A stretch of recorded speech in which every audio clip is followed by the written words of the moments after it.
Thank you, Senator Ito. Senator Murkowski.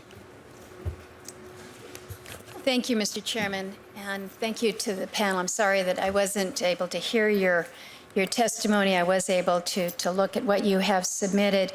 Mr. Listenby, I wanted to ask you real quickly.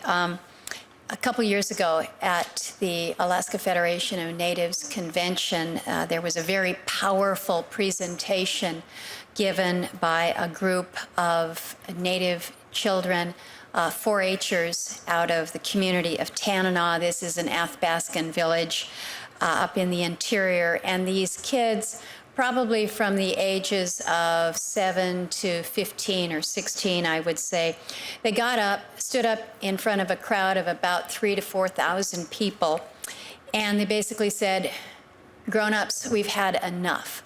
We are tired of alcohol abuse in our community. We are tired of the drugs. We are tired of the violence. We are tired of just this chaos. We're tired that you all are no longer good role models for us in our village.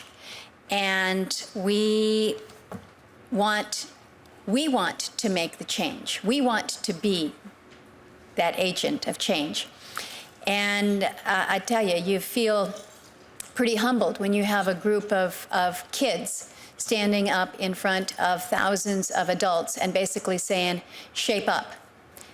You haven't shaped up, so we're gonna take charge. It was a pretty powerful moment for everybody in that room in Fairbanks. So I came back, I wrote a letter to the Attorney General Holder. I asked that he come in and talk with me about how Department of Justice could support communities that have really reached this point where they say, we've had enough, we want to do something. Mm-hmm. And I want to talk about whether or not it was targeted assistance that needed to be applied.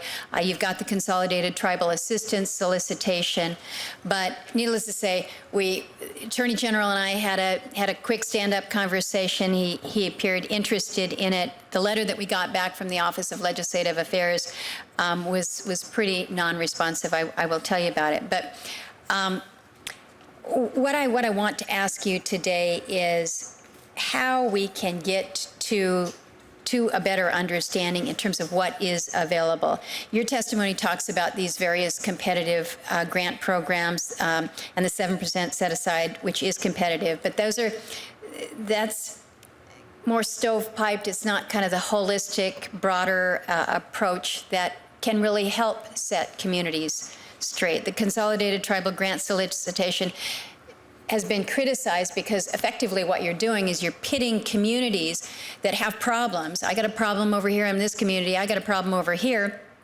and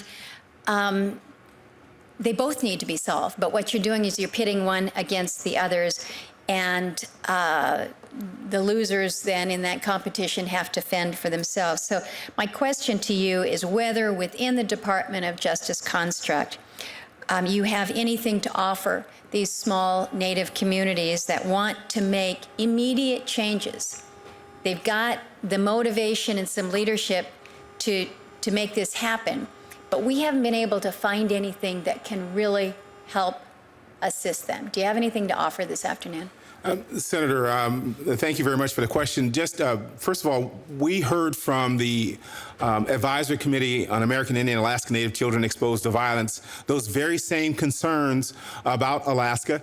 We also heard, and I read articles about what those youth said to the leadership there. It was heard all over the country. It was pretty powerful. It really was.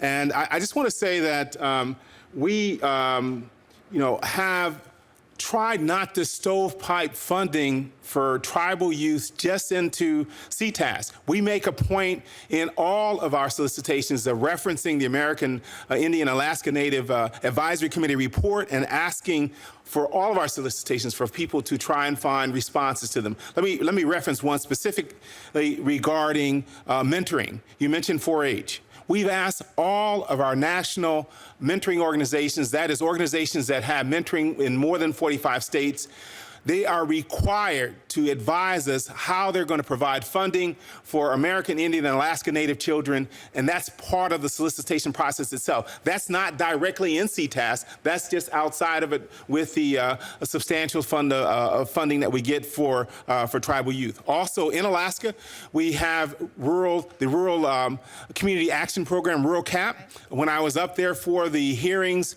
with the American Indian Alaska Native Advisory Committee, I met with the leadership of that organization, and I'm convinced, Senator, that they are very passionate, they're very well informed, they understand tribal youth, they understand kids who run away, they understand kids who are being trafficked, and they're doing a good job trying to address those concerns. I am open for further discussions with your staff, between your staff and staff at the Department of Justice, to try and find other solutions. And I might add that I also had an opportunity to live in the state of Alaska for 16 months, work up on the North Slope, so I have some understanding of the challenges of distance, of weather, of high cost of transportation, and other kinds of challenges for children who are in your state. We're willing to consider further conversations on this issue. Well, and I would welcome that, and we should follow through with this, because it's not, as you know, it's not always an issue just of money and the resources that are available.